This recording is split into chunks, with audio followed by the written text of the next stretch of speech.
Father, we thank you so much for this opportunity to just stop the day-to-day activities of our lives and just think for a moment about how other people in this world view you, view the world in which they live. Father, we know we are charged by your command to love one another. And love means listening, love means understanding, trying to see where people are coming from, to tap into their thoughts and their desires so that as we share our story, your story with them, we connect with them where they live. And so, Father, our prayer is that as we look at these other viewpoints, our own viewpoint might be clarified, sharpened, illuminated by your Spirit. And all this we ask in the name of your Son. Amen. Well, thank you so much for being here this evening. We're going to pick up our story of Judaism this week. Last week we looked at ancient origins, and primarily we concentrated on the authorities that serve at the root of Judaism, the written Torah. That is what we would consider, what they call the Tanakh, what we would consider the Old Testament, the scriptures themselves, the written Torah. But we said with regard to rabbinic Judaism, there's also an oral Torah, a law that you're probably not familiar with, but in the views and traditions of Judaism have been passed down from Moses himself, from generation to generation, and not until into the Common Era where those verbal traditions written down into something we call the Mishnah, the Gemara, or combined the Talmud. And so we have this new form of Judaism that comes along in the Common Era where rabbis are now teaching. And so what we want to talk about today is the ongoing development of early Judaism, beginning about that year 70 CE, and we'll talk about that in a moment as to why that's important. And then following the story from 70 CE through about 1000 CE, so in essence tonight we're going to try to cover 1,000 years of history. Everybody have your seatbelt on. We're going to try to get through 1,000 years of Jewish history here in an hour plus. So get ready for a fast ride. I want to talk about this on 4 levels and we'll kind of work through the subjects. We'll talk about the rise of rabbinic Judaism itself. I mean, where did we go in this era when the Talmud is being written, and how is it that the Judaism that we know, the roots were planted there? We'll talk about that. What happens, this is the era where Christianity kind of emerges too and begins to take over Europe. How does Christianity impact the development of Judaism? Then the rise of Islam. How does the rise of Islam impact Judaism? And those 2 major religions that kind of come over top of where Judaism is, how did they affect the development of Judaism? So we're going to look at a couple cultural or religious events and developments there.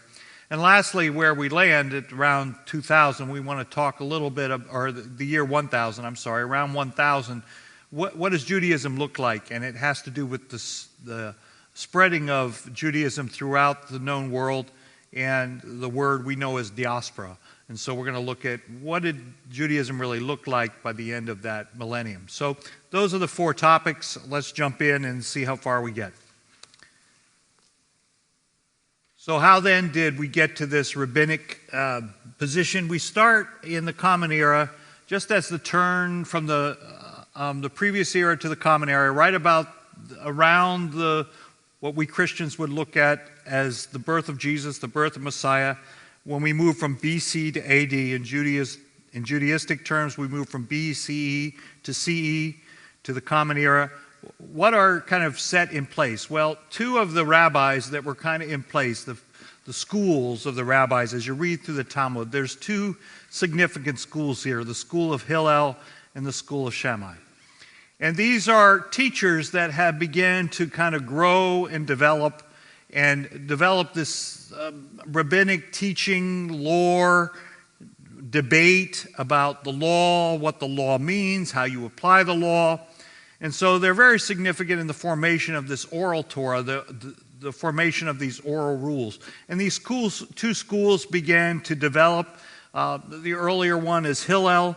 Hillel is kind of a fabled person as you look through the history of the Torah. Hillel was this poor student that just desired passionately, according to the tradition, to learn the Torah, to learn the traditions. Actually, the Torah was still being developed at that point, but to learn the oral traditions, he would often didn't even have the money to get in, the small amount that was charged to get in to listen. So the story is told that he would climb up on the roof of the building to listen as best he could. And one night it was so cold, he was freezing cold, he was still up there listening. He actually passed out from being so frozen cold listening to the lectures and had to be revived and then was welcomed in. So the stories go on and on and on about Hillel and all kinds of traditions about how devoted he was to the Torah and how empathetic he was to the poor people of his day and his desire for them to understand the truth, the oral Torah is passed down. And so Hillel develops this school of following. Now, alongside Hillel is another individual. We don't know quite as much about this other individual, Shammai, but he's more of the strict interpreter of the law. He was the one who felt in opposition to the Roman world that was pushing to conform Judaism into a form of secularism, that in the face of that push, you had to be even stricter about the interpretation of Jewish law. And so these two schools would go back and forth and back and forth. And as you read through the Mishnah as it's now presented to us, the oral traditions, there were some 300 disagreements that these two individuals had. And they would go back and forth, arguing about the interpretation of the law. For example, one of the things they argued about, a very important point of law, is whether if you saw an ugly bride on her wedding day, should you tell her that she's ugly? I mean, should you tell her the truth or should you tell her a lie? Well, according to Shammai, you could never tell a lie. You have to tell the truth, whatever that truth is. But according to Hillel, no, every bride is beautiful on the wedding day, right? That was his interpretation of the law. So those are the kind of arguments that they would get in on those light issues as well as the deeper issues, whether you could remarry. What does it take to get remarried? For example, just to give another one off the top of my head, it was the debate went on like, how sure do you have to be that your husband is dead before you can get remarried? Well, according to Shammai, you had to have a witness of your husband's death. Now, remember, this isn't like modern times. This is where people go off to war and stuff happens. And, you know, there's not the same kind of system that we have now for tracking that stuff. So according to Shammai, no, a woman can't get remarried until she has a witness that her husband is dead. Well, according to Hillel, after a certain point of time, you can kind of assume that he's dead. And so they have these arguments back and forth. And so the net of all this is that there's this struggle that goes on and this dialogue that goes on in the conversation, the different ruling groups in Jerusalem over how the law is to be interpreted. In the Sanhedrin, the ruling body, how is the law to be interpreted? And early on, Shammai kind of wins the day in terms of many of these cases. He kind of wins the majority in the early days because, again, there was this fear that if we give in to the Roman ways, the secular ways, it will change us as a people. Well, what we're going to see over time is that is kind of the beginnings of this long rabbinic tradition. And it's going to develop. And one of the things that impact it the most is that year 70 CE. The reason I chose that year is that's the year that the temple is destroyed. That's the year where Titus comes and destroys it. And what we're going to see is the destruction of the temple has an incredible impact on how Judaism gets redefined. And a person that's very key to that redefinition of Judaism because of the fall of the temple is a person by the name of Yohanan ben Zakkai. And Ben Zakkai, he is this transition figure that really has to take Judaism from its existence in Jerusalem to this new way of thinking without a temple. In fact, the story is told about Rabbi Yohanan that as he saw that the siege was going around Jerusalem, he escapes. He sees the writing on the wall, and so there's nobody allowed in and out of the city. So Rabbi Yohanan and his followers put him in a coffin. And the only way you could leave the city was in a coffin. And the idea is you had to be buried outside the city. And so through various ways, he managed to get himself smuggled out in a coffin. And so the story goes, as he's smuggled out of Jerusalem, he encounters Vespasian. And Vespasian at the time, this was slightly before the fall, about 68 CE. Vespasian is there mounting this siege against Jerusalem. And Yohanan comes to him and has this conversation and wants to plead with him to stop. And so when he sees Vespasian, he says to him, he's had a vision about this general, Vespasian, that he is going to be the new emperor. Vespasian at that time, he's the general overseeing, he's like, forget it, forget it, forget it. Well, as they're having this conversation, so the tradition says, they get message from Rome that Vespasian has been named the new emperor. And so there, while they sit here, Vespasian is so overcome with the wisdom of Yohanan, he says, what do you want? And Yohanan gets 3 wishes. And the very first important one was, give me Yavna and its sages. So what he does is, this is kind of the traditional story, to set up this small school in this place called Yavna. And again, historically, is this true or not true? It's left to our imagination. But the reality is, it's a statement to say that Rabbi Yohanan saw the writing on the wall. He knew what was going to happen. He knew that Jerusalem was going to fall. And so he establishes a new rabbinic school, or a new school to train up in the oral Torah in Yavna. And we talked about this a little bit last week. We mentioned Ben Zakkai last week when we were talking about the formation of the Tanakh, and we said there were these discussions about the components of the Tanakh, and we said that it happened at this place called Yamnia, or Jamnia, depending on, again, the spelling and the place you come from. But Yavna, Yamnia, they're all different spellings of the same place. It's this small town, which wasn't particularly large before this. It wasn't particularly important. In fact, some historical records say Yavna was kind of a way station for kind of any kind of immigrants that Rome was trying to push through the empire. They put them in Yavna. So Rabbi Yohanan says, give me Yavna, give me that place, and let me bring sages out of Jerusalem to populate this place, and let me start a community or school there. And so that's exactly what Yohanan does. And you can see here the quote I put there, that he laid the foundations for the development of this rabbinic Judaism that's going to last for a long time. Now, how does that happen, and what does he do to make this occur? Well, now that the temple is gone, how are you going to define what is Judaism? How are you going to define, for example, what happens when you can't do sacrifices anymore? There's no more sacrifices. How do you get atonement now? Remember, the whole idea of salvation in the first and second temple Judaism is based around the sacrifice that's put on the altar. How do you receive atonement now? There is no sacrifice.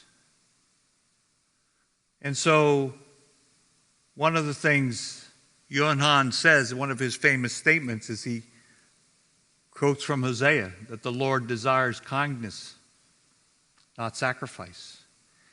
And so he comes up with this theory of atonement, that the new sacrifice is acts of love, acts of kindness. There's a new way of being. There's a new way of living. You're going to have to get used to the fact that there isn't a temple anymore. So now you establish that. Now, also what happens with the removal of the temple, what happens to the priest? Remember, up to this point, you had this group called Pharisees, and they were kind of the precursors to the rabbi, right? They were the ones that were the scholars in the law. But you had this huge collection of priests, and they were authorities. They were huge components of the Sanhedrin and the other authorities in Jerusalem. Well, they no longer had a job. The temple was gone. The priests no longer had authority. So who's going to be the new authority in Judaism? Well, it's the teachers of the law. The Torah becomes the focusing on the oral Torah, on the written Torah, the learning and the studying. That becomes your act of worship. That becomes your way of salvation. And so now the rabbi, the teacher, kind of emerges as the new leader of the Jewish people, because there is now the priesthood doesn't matter as much. Also, what Rabbi Yohanan does is now there's this new attitude with regard to Rome. There's a reality settling into the people that Rome is going to be here for a while. For a period of time around that war, that 70 CE war, there was this belief that the Messiah was coming and the Messiah was going to kind of help us. And there's this belief that we can overcome. We want to take the kingdom back. But after the destruction of the temple, when it's razed to the ground, there's this reality creeping in to the Jewish people of that day that we're going to be here for a while. We're going to have to figure out how to deal with the realities of the Roman leadership in our culture. And so Yohanan becomes one of those folks that help us understand that you're going to have to get used to Roman rule. He has a couple teachings that kind of tell us that. I mean, one teaching is it talks about, he says, don't be in such a hurry to pull down all the idols of the people around you, because the Romans will just make you rebuild them stronger and better the next time. So the zealots that want to just take this teaching of this anti-idolatry of the Old Testament that says find all these idols that are in Jerusalem and pull them down. That kind of zealous devotion to Yahweh. Then Zakkai says, just slow down. Just don't be in such a hurry to rip them down, because the Romans aren't going to make you rebuild them. Only next time in stone or in gold or in silver. Is this reality that you have to learn to live with the situation as you have it. There's another story told of somebody asked him, what should you do if someone reports that Messiah has come? He says, well, if you're planting a tree, you have the seedling in your hand, and somebody says the Messiah is here, plant the tree, then go see the Messiah. Because you're going to hear those, and the thought is, you're going to hear those rumors again and again and again. Plant the tree. You're going to be here for a while. So it's kind of that practical realism kind of approach to things. And so he kind of introduces that into the whole Judaic culture. Get used to the fact that right now you're not going to take over. Get used to adapting to your situation. Find a new way to practice your faith that doesn't require you to be in charge. All right, that's kind of the idea. And along with that, there's a subtle shift that happens in the thinking. Now, whereas in the early days when we were kind of in control, so to speak, when the Jewish folks were in control, he said, yeah, then the Shammai could reign, the strict doctrines. But now in this world of practical realities where we're surrounded by all these other forces that we can't control in this kingdom, Hillel's school kind of rules the day. You have to be a little more flexible because the world isn't as perfect as you think. Later 16th century mystics will come back and revisit this school, this struggle between Hillel and Shammai and what happened when Ben Zakkai And they will say, you know, someday we'll return to the Shammai interpretation, the strict interpretation. We have a great society where that makes sense and everything's righteous. We can return to the ways of Shammai. But now, the reality in this broken world, you have to be a little flexible. That's kind of the approach that Ben Zakkai has. So he kind of begins this kind of this reversion or this kind of new direction to a more practical Judaism, so to speak, in this new world. And incidentally, no longer based in Jerusalem. This is key. For century after century, Jerusalem was the place that ruled Judaism. Now, with Jerusalem razed to the ground, the temple razed to the ground, there's a new center for authority, Judaism. It's not Jerusalem, it's Yavna. It gets moved outside of Jerusalem. And that tradition continues with Ben Zakkai's successor, Rabban Gamaliel II.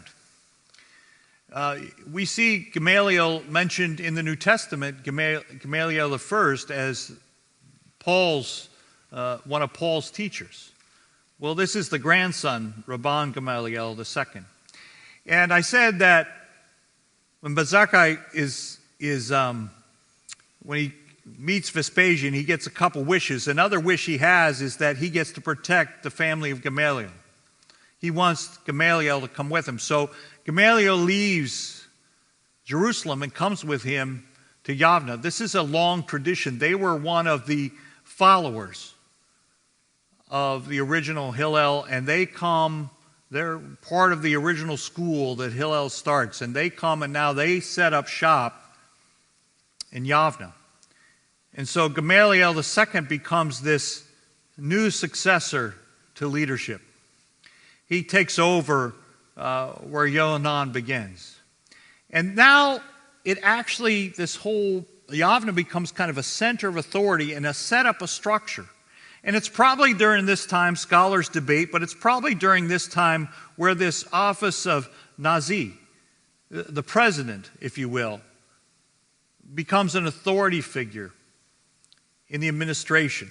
Before it was always the priesthood, the high priest. He was the authority. But now in this new world order with this new type of organization, there's another authority. The Nazi, the prince, later the word patriarch, who actually becomes the spokesperson eventually for Judaism, that negotiates, for example, later with the governor of Syria for certain powers. And so there's a power structure change right here. And the power structure gets intense. You know, up until this point, this rabbinic kind of back and forth, and there's this dialogue that can go on, and we can kind of argue back and forth. But with Gamaliel, there's a new sheriff in town. And so he begins to assert his authority to get things done. And so he has to actually make decisions and push these decisions down the road. I don't know, you probably have been in those committees where nobody's in charge and you have to pick a color and you want to shoot yourself because it's 3 hours later and you're still debating what color you're going to paint it because nobody's in charge. Gamaliel said, yeah, that's not going to happen. We're in this new world order of defining rabbinic thought and rabbinic ways. And Gamaliel II becomes this authority figure that makes some of these decisions. For example, you have some very practical problems. For example, when does the new day begin? Very practical problem, because the way it worked in Jerusalem is there would be various folks assigned to watch when the moon appears at night and then the shofar is blown. And then you know the night has begun, a new day has begun. It happens every night. Well, there's no more temple. You're not in Jerusalem.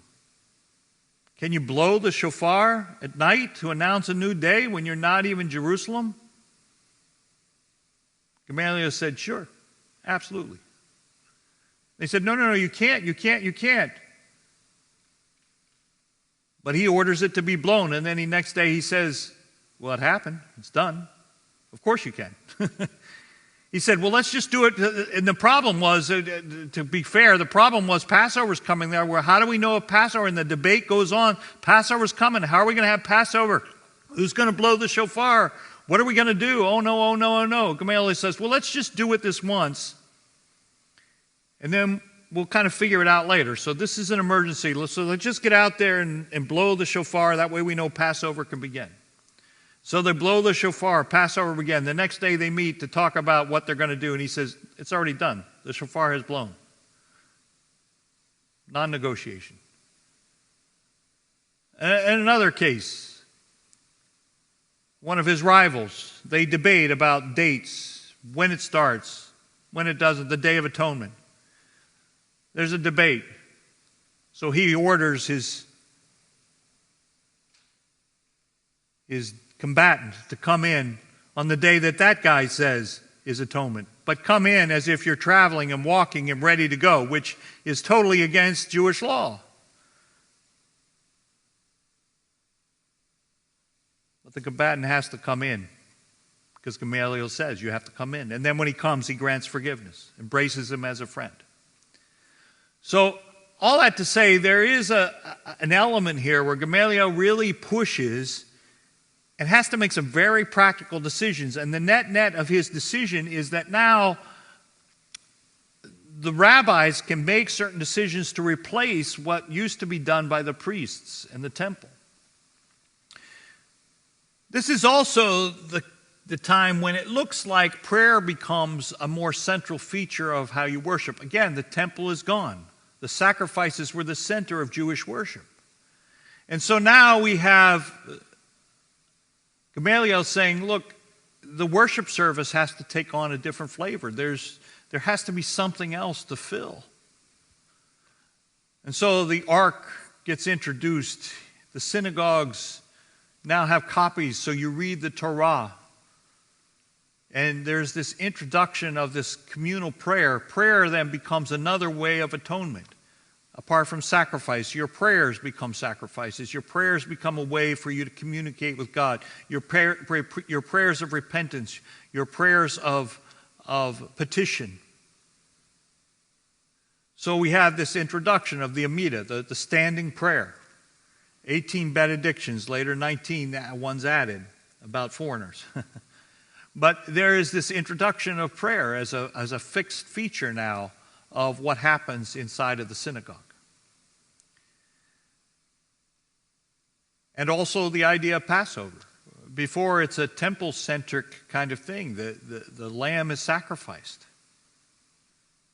So how do you celebrate Passover without a sacrifice of the lamb at the temple? Well, traditionally, Gamaliel gets credit for this idea of a Seder at home. You remember at home. There's a liturgy you go through at home. So Gamaliel becomes very important for the establishment of some of these long-term traditions, and I can't go into all of them, but it's this idea now that the rabbi has moved to the center, that his teaching is the one that decides how we're going to live in this new world order without a temple, without Jerusalem being its center. So, long life. People debate as to how long these folks live. I mean, if you believe tradition, Gamaliel lives for 100 years or so, whatever that means. But as he comes to the end of his particular leadership experience, there's one little group that continues to believe that they can push back against the Romans. There's still this element that says we can revolt. Now, if you go back, and we don't have time to do this in any detail, but if you can go back and look, there's actually kind of 3 Jewish wars that get fought against the Romans during this general period. The first was the one we just talked about in the destruction of the temple. The second is kind of a revolt in the diaspora. Among various places throughout the empire, the Jews kind of revolted against some of the Roman garrisons, and that was put down. But the third one, and the one that's kind of the final push, the one that creates the greatest deal of anxiety, is this thing called the Bar Kokhba revolt. And this is a group of folks that just would not give up on the whole idea of retaking Jerusalem. They were fueled. We have a new emperor now by the name of Hadrian.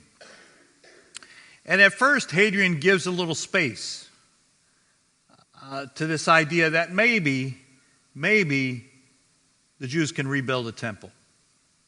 He gives this idea that they can go and rebuild, but he wants them to move it to a different place because he wants to build his own temple to Jupiter in that spot where the temple was originally.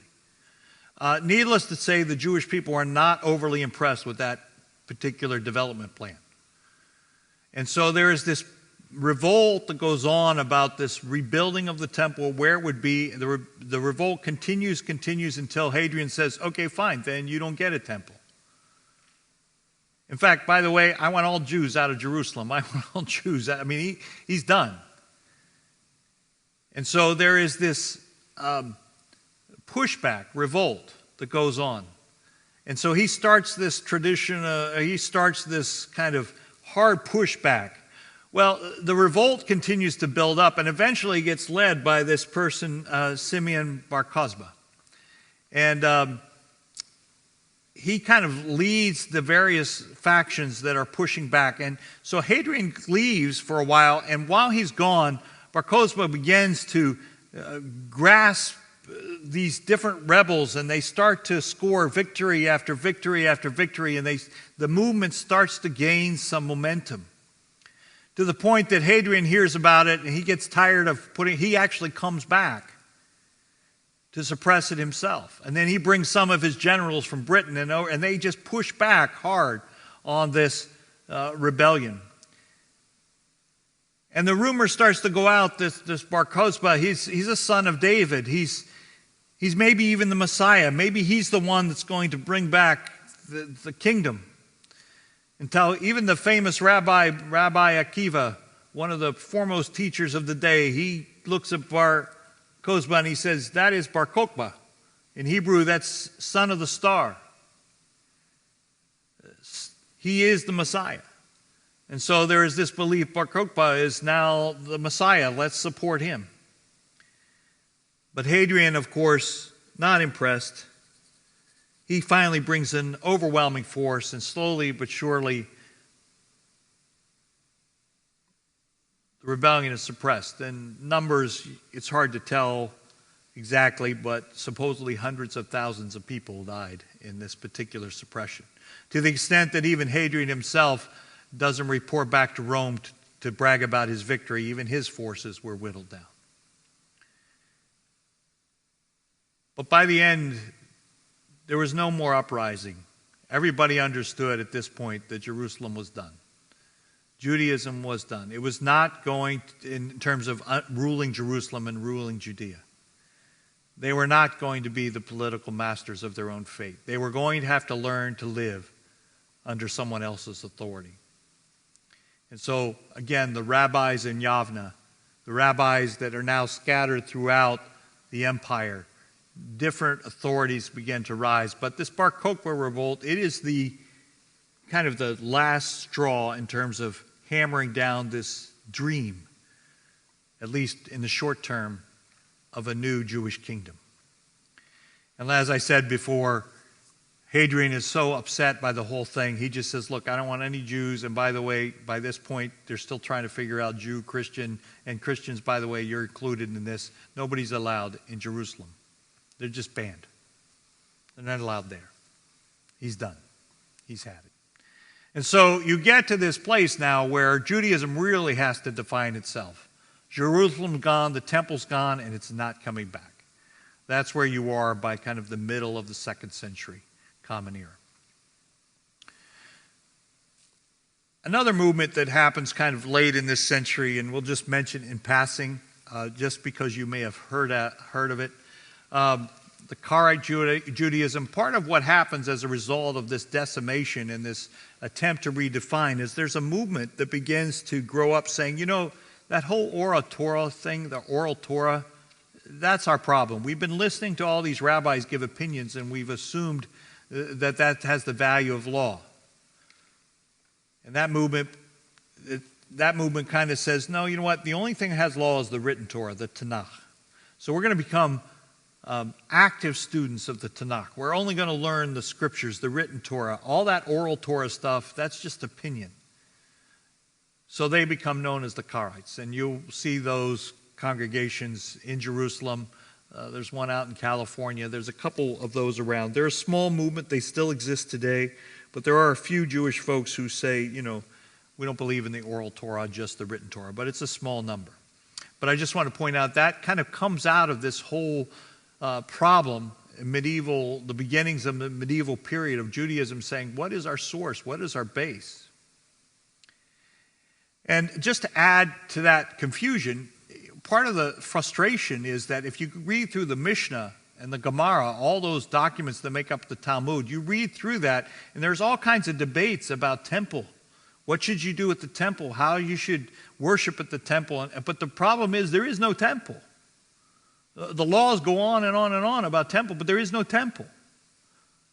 It's speaking theoretically, it's speaking speculatively, it's speaking ethically or morally or symbolically.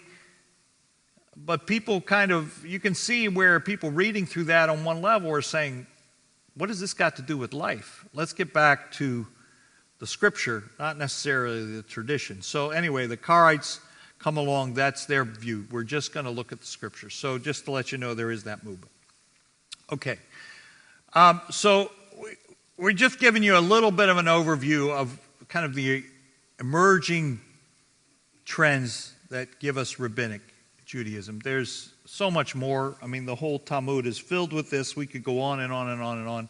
But this will at least give you a little shape and a little flavor of how we move from what you came to know as Judaism, as you saw in the New Testament or in the Old Testament, into the New Testament, to what we know now as rabbinic Judaism. Now, keep in mind during this time, there's this other religious tradition that begins to emerge.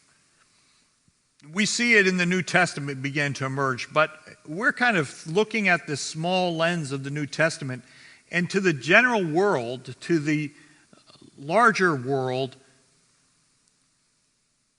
Christianity is just another faction within Judaism. It's just another group who believes they found their Messiah, like Bar Kokhba later would come along, but it's just this Jewish sect that has its strange doctrines and beliefs, but it's just another Jewish sect. That's kind of the way the general Roman world saw it early on, during the time of the New Testament. Well, as you know, what starts to happen with the close of the New Testament, kind of into this first century, as we begin to the second century, Christianity begins to grow and grow and grow. And becomes clear after a period of time, even to the Roman governors, that this is a different faith. This is a different group. Because as Gentiles come into the faith, it begins to grow. And so it's not just a Jewish sect anymore. There are a large number of Gentiles that are part of this group. And so it grows and grows and grows. And hopefully someday in the future we can teach a class on the history of Christianity and we kind of trace that growth. But eventually you come to the place where Christianity now becomes a formative force in society. And there's a battle for a while between the traditional Roman religions and Christianity as to which is going to be the controlling religion. And so we have this quote that I pulled from one of the textbooks that I think helps us understand the view. Now, what I want us to see as we begin to look at the oncoming nature of Christianity and how Christianity and Judaism start to come together, it's going to be disturbing for us. Let me just set the expectations. One of the problems with early Christianity and much of the history of Christianity is the anti-Semitism that, while that's a later term, it's this treatment of the Jewish idea and the Jewish person and the Jewish tradition with a scorn and a derision that is not Christian, quite frankly. And we see this emerge, and sometimes, we we tend to avoid that when we talk about the history of Christianity. But I think it's important for us to see, as Judaism develops, it has to deal with this new Christian faith. And quite frankly, through much of that early days and through too long of a time, as we're going to see this week and next, Christianity, when it became in charge, when it became the government religion, was quite oppressive to Judaism. And so while there are exceptions and while there are things to be said in favor of the way Christianity built communities, this is one area where it did not do especially well. But before we jump all over the early Christians and before we jump all over the folks that didn't get it right, we have to understand culturally where people are coming from. It's hard to not take our modern views of these things and just push them down on people in an ancient world. And that's what this quote is all about. It says, in the Middle Ages, tolerance in the modern liberal meaning of full equality was not considered to be a virtue to be emulated. In other words, the whole idea that this tolerance of one another, this mutual equality, we're all the same, we're all that as a governmental policy, it just wasn't in the political parlance. That's just not the way medieval people thought.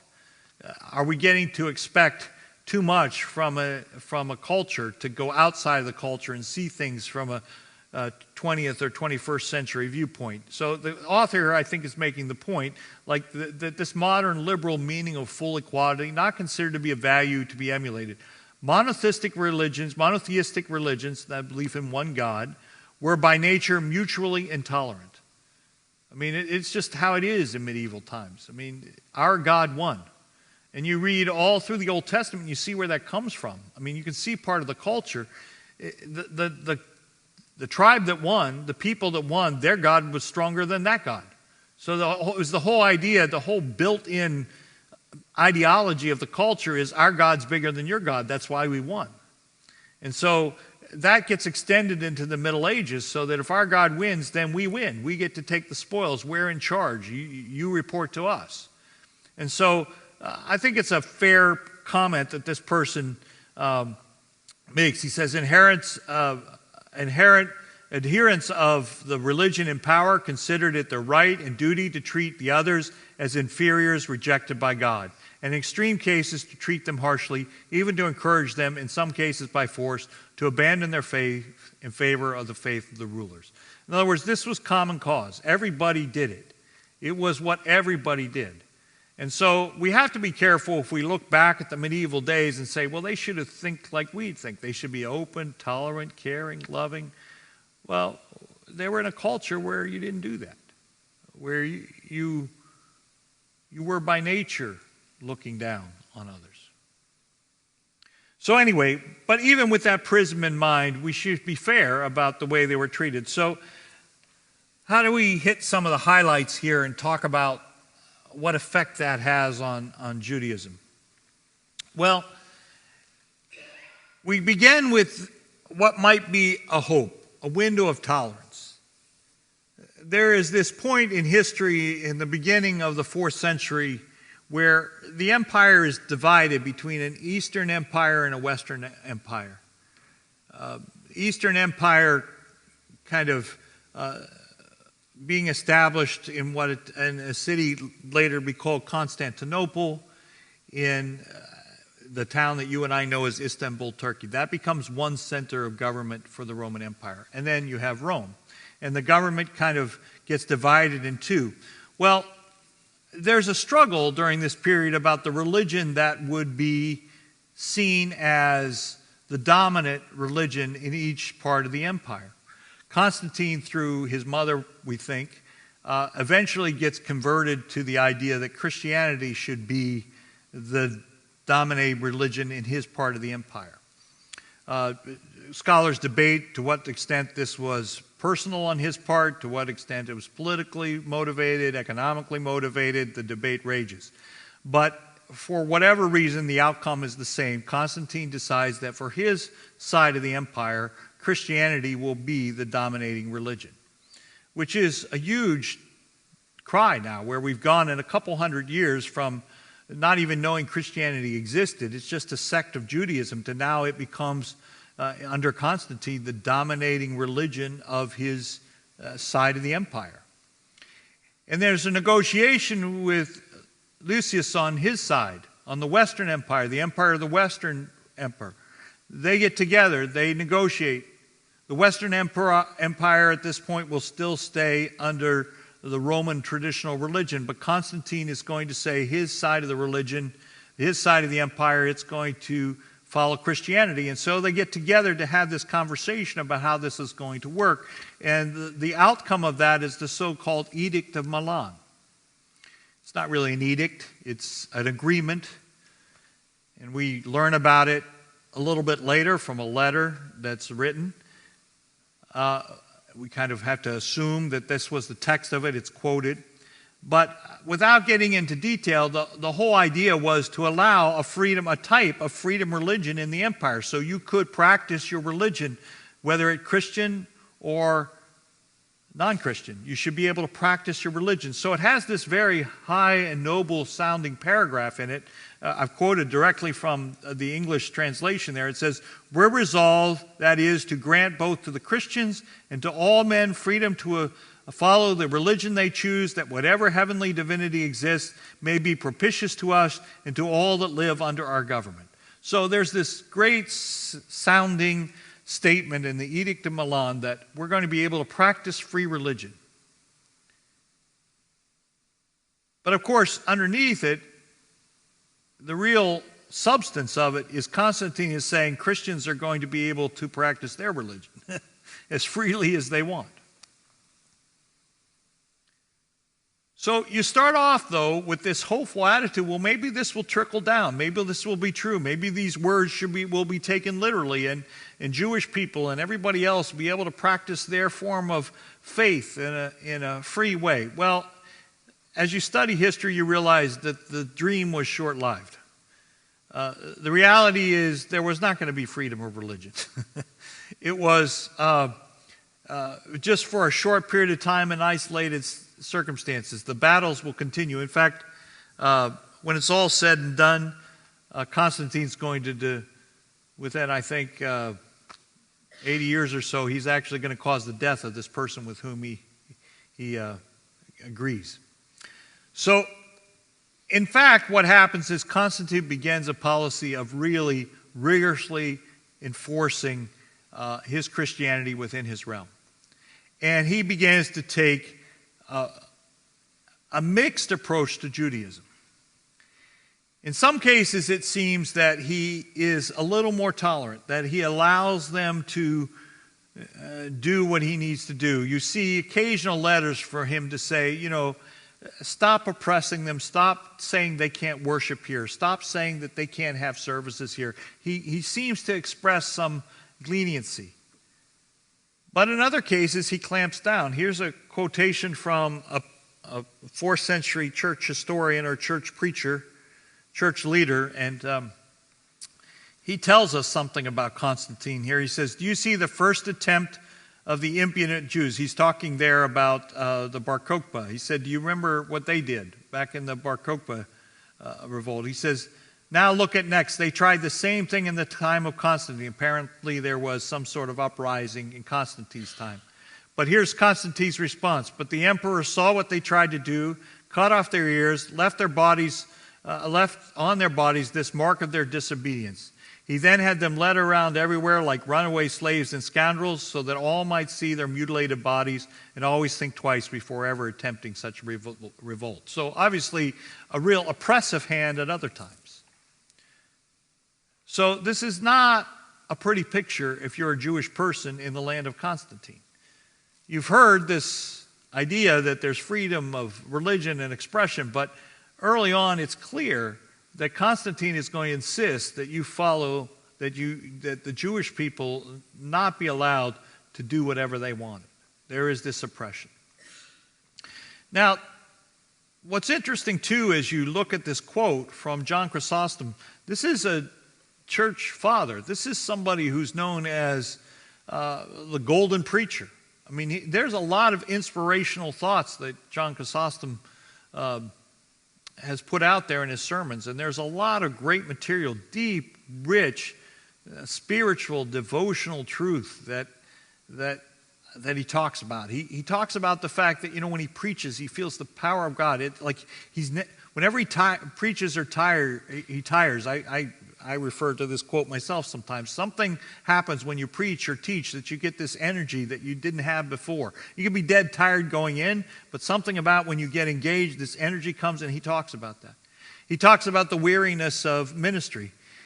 One of my favorite quotes is he said he feels like sometimes he's cleaning this patch of dirt into which a muddy stream is constantly flowing. It's just one of those, how do you ever get past this? But Chrysostom also has this other side. And you wish it weren't there, but it's there. And again, before we're too hostile and judgmental, we have to realize this was part and parcel of the day. This is what people thought. This is the way they thought. But I want to put this in here because I want you to see that Christianity Christianity did not necessarily create for Judaism historically a safe environment. He writes this long series, these homilies on the Jews, and you just read them, and I just cringe when I read through them. I'm like, gee, I wish somebody would have burned this paper somewhere along the line. And you read, and I've read, Chrysostom becomes one of the fathers of the ancient church, and especially the Eastern church. And so many folks have come to his defense and have argued, much like the author we saw at the first quote, that given his time and given where he was, could we really expect much else? And was he talking about all Judaism or just certain Jewish folks that were in rebellion? I've even heard some Jewish rabbis try to say, look, in this day and age, xenophobia, this idea of fear of the other, fear of the foreign, it was just part of what's going on. So let's not overreact to some of this. But the truth is, having taken all that in consideration, this is really just heavy stuff to take. And so we shouldn't see these church fathers as, Jesus. You know what I mean? They had their foibles, they had their issues, and this is one of them. Here's another quote from Chrysostom, which is just to help you see where some of the early church, how they reacted. Here's another quote from another one of these homilies on the Jews. He says, if then the Jews fail to know the Father, if they crucified the Son, if they thrust off the help of the Spirit, who should not make bold to declare plainly that the synagogue is a dwelling of demons? Now that's pretty harsh, right? That's pretty harsh. And here you have that explicit charge that they crucified Jesus. I mean, that charge is going to come up over and over again, to the point that you probably still hear it in our culture from time to time. And I always insist when I teach on this idea, you do understand the Bible's pretty clear that we killed Jesus. I killed Jesus. I mean, that's what the Bible teaches us. Jesus would not have been killed unless he wanted to go to the cross. He volunteered to go to the cross, and he went to the cross because of what I did. So let's not blame anybody. If you want to blame anybody, blame me. I sent him to the cross. So that's the biblical teaching. But in a historical context where it's so fresh in their mind, the blaming is on the Jewish person. And this becomes something gets repeated over and over again. Actually, and you kind of have to acknowledge where some of this comes from. When the essay, I told you if you were taking my class down in Gordon, I make them write an essay on where does anti-Semitism come from? What are its roots? And how has it affected you personally? It's important for us to be aware of how culturally this stuff came from. And in Christianity, you can trace it all the way back to the early church. And I'm just giving you some examples. Chrysostom is one of those who's kind of more virulent about that than some. And also, here's another remark from another church historian by the name of Eusebius. He writes this work on the life of Constantine. And just to show you another one of those kind of common accusations that will be made, Eusebius tells us that Constantine also passed a law to the effect that no Christian should remain in servitude to a Jewish master on the ground that it could not be right that those whom the Savior had ransomed should be subjected to the yoke of slavery by a people who had slain the prophets and the Lord himself. Another example, again, of this negative view and this casting of aspersions upon the Jewish culture. Now, sometime after this Constantine, the tradition develops, and the next one of the next law codes that get instituted in the Roman Empire comes sometime later, 100 or so years later, is the Theodosian Code. It's a whole range of laws. It's basically this attempt to codify all the Roman laws from Constantine onward to give a clear picture of the laws that should be enforced throughout all the empire under Theodosius. And this is one of the laws that come out of that. It says, let no Jew take a Christian woman to wife, nor any Greek seek marriage with a Jewess. For if anyone admits anything of this sort, he will be charged with this crime, just as if he has committed adultery. And furthermore, liberty for accusations of nature has been granted to the general public. In other words, it's tell on one another. So you wonder why you were growing up. It was kind of a scandal if a Jewish person married a Catholic person. Now it's commonplace. But see, actually in the time of Theodosius, it would have been against the law, and they encouraged one another to tell on one another. So again, Christianity was not a friendly environment. And yet, we also see this from Theodosius. It is sufficiently established that the sect of the Jews is forbidden by no law. Hence, we are gravely disturbed that their assemblies have been forbidden in certain places. So again, there is this other side that says, and at the same time, there is a little wiggle room here. And the truth is, when you look at the actual treatment of Jewish folks throughout medieval Christianity, it varies, it wavers, it kind of goes here and there. We're reading laws, we're reading stuff that put in writing. It's somebody's kind of idea of what should be or what shouldn't be. But the realities of the ground are something different. And then on the realities of the ground, as we're going to see, the Jewish nation still flourished. The diaspora still flourished. People were doing business, having families, carrying on. So the truth is, on a region by region, town by town, city by city basis, negotiations, ways of being, room for growth, room to worship, room to practice, those are all granted in different places and in different ways. Yes, from time to time persecution broke out. But over this first 1,000 years of Christian rule as a whole, Judaism, at least officially, was not treated as an equal at all. It was definitely treated as an oppressed people. But notwithstanding, there were those exceptions and those pockets, and generally speaking, deals were worked. I point this out because as we turn the page now, we're going to look at the rise of another faith. And we're going to talk about Islam later as a separate religion unto itself, but I wanted to spend a few moments kind of letting you know how the arrival of Islam, how does that influence the Jewish traditions. And the truth is, because of the negativity associated with Constantine and some of his harsh treatment of Judaism, the truth is that initially there was some hope that life would be better under Islam than it would be under Christianity for the Jewish people.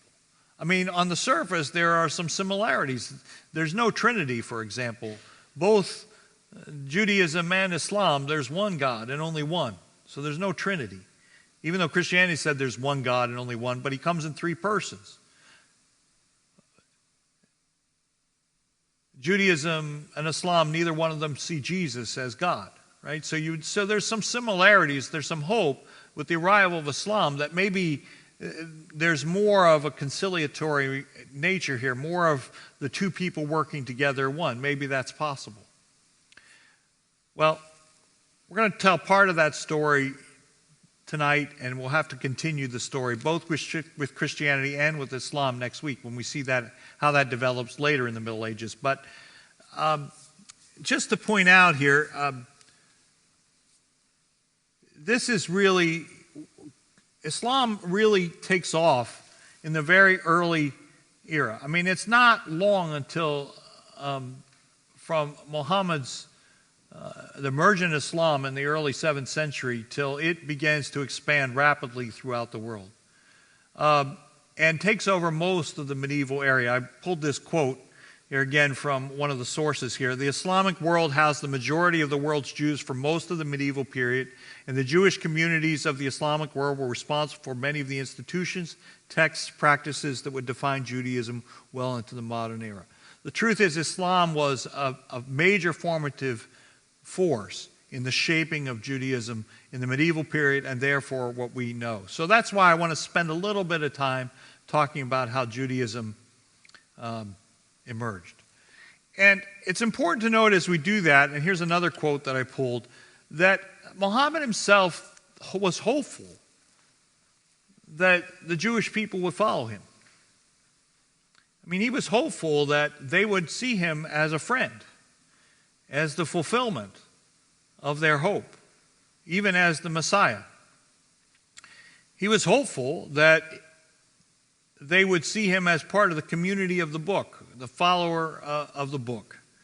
And so there was this initial optimism with regard to partnership with Judaism, which he respected. I mean, he respected Judaism. He respected the teaching.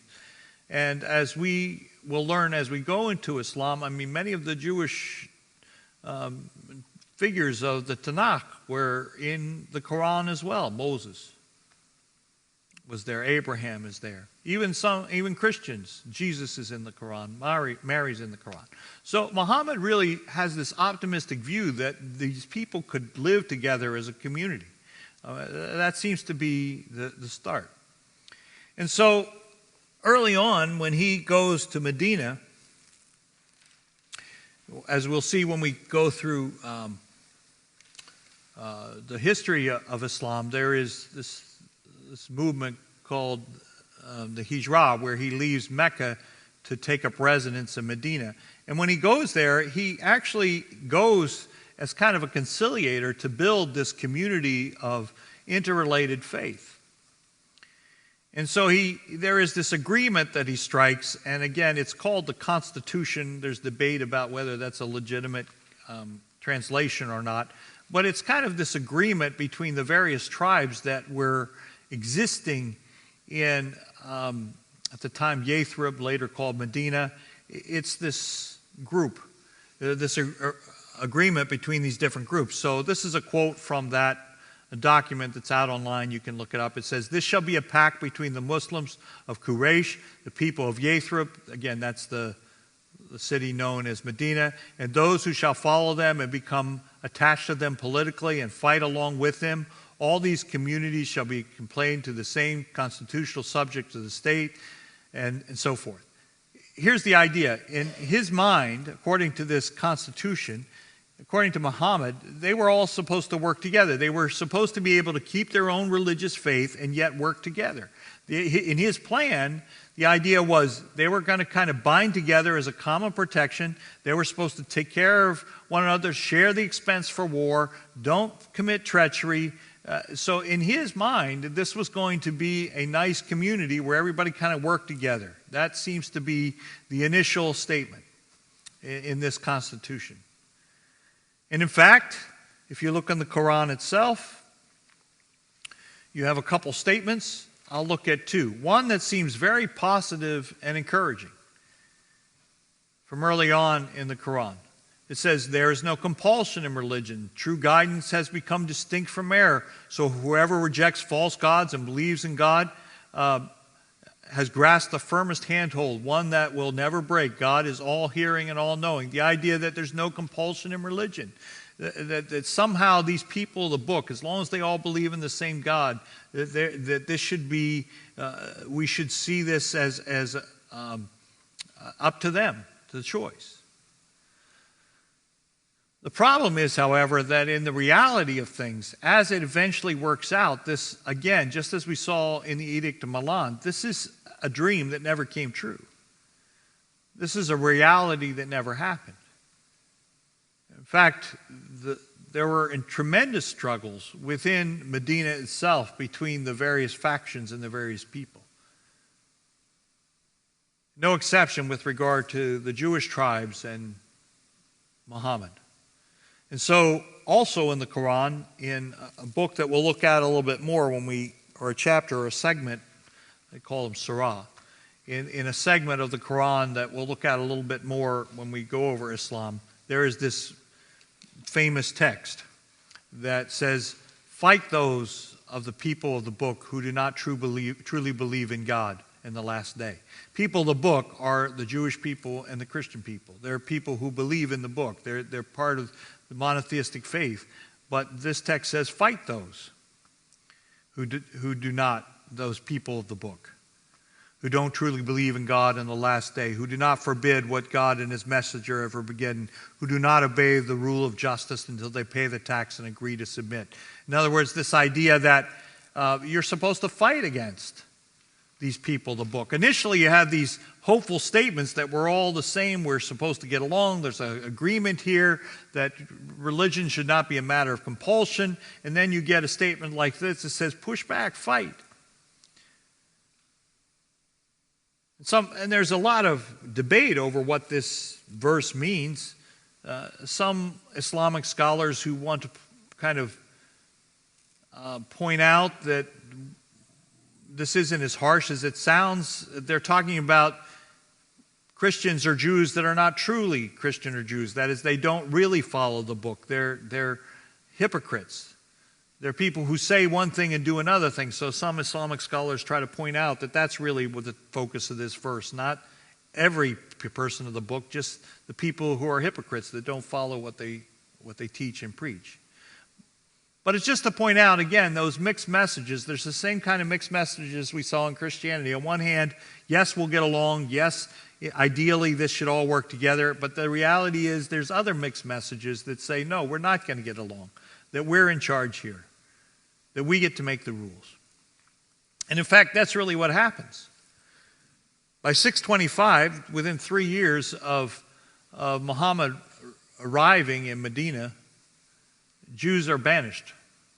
Now, according to some stories, in a way you kind of understand it, because apparently what happened is one of the Jewish tribes, Medina was under attack.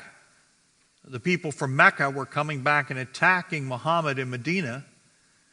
And one of the Jewish tribes turned around and kind of in a traitorous kind of way sided with the Meccan forces to overcome Muhammad. Muhammad didn't like it, that they broke the contract. They broke the constitution, if you will. And so in reprisal, he banishes them from Medina. So again, the initial, we should all get along here, to now get out, get out, get out. You don't want to assign value judgments to this because, again, maybe he had reason to kick them out, but the reality is they were kicked out. It wasn't harmonious. We then have two leaders later, after Muhammad, we have Umar the First, again one of the disciples of Muhammad, who then becomes in charge of the Muslim faith and religion. Muhammad dies, Abu Bakr takes his place, Umar the First follows. So under these two leaders later, there is Umar the First conquers Syria in 638, and during that period of time,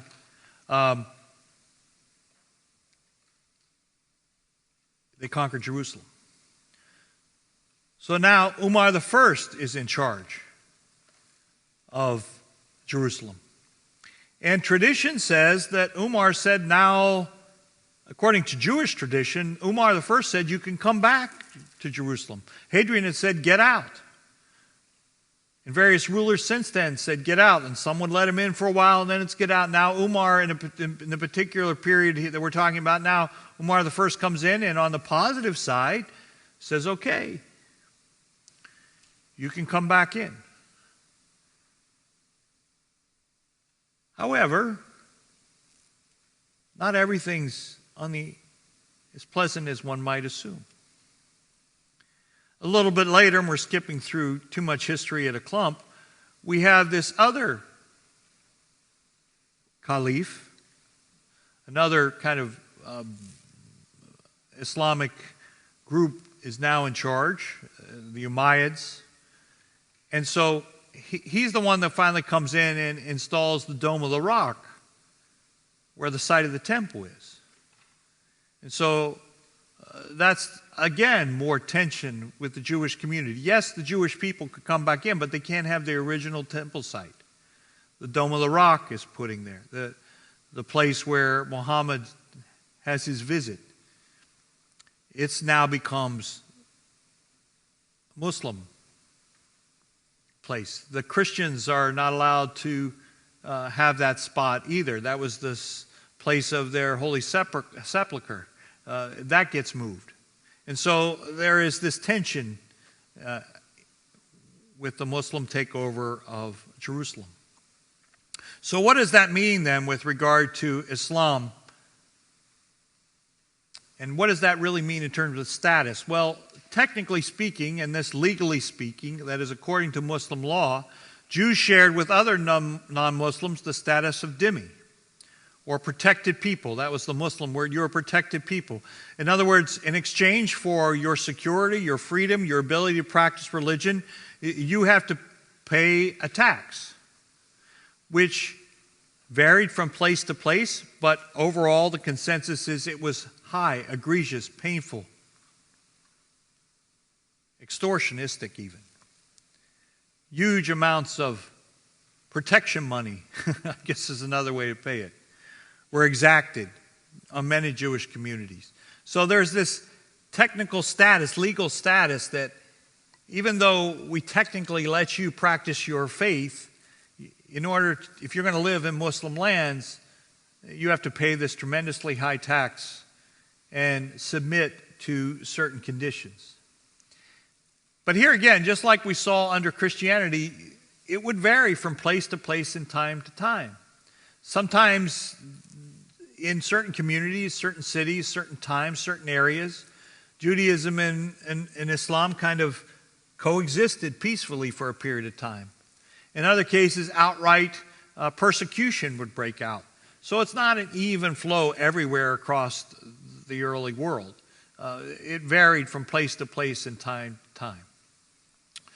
But overall, legally speaking, they were dhimmis. Paying second-class citizens, if you will, paying a tax to be protected by the Muslim overlords. So again, Judaism, did it fare better under Islam than Christianity? Some say yes, some say no. It depends where, it depends when. And we're going to see that both of these traditions continue as we go past the year 1000, get into the later Middle Ages, which we'll pick up next week, and we'll see that in some ways, in some places, especially Spain, for a period of time, this seemed to work better in Islamic control than it did under Christian control, but not always and not consistently.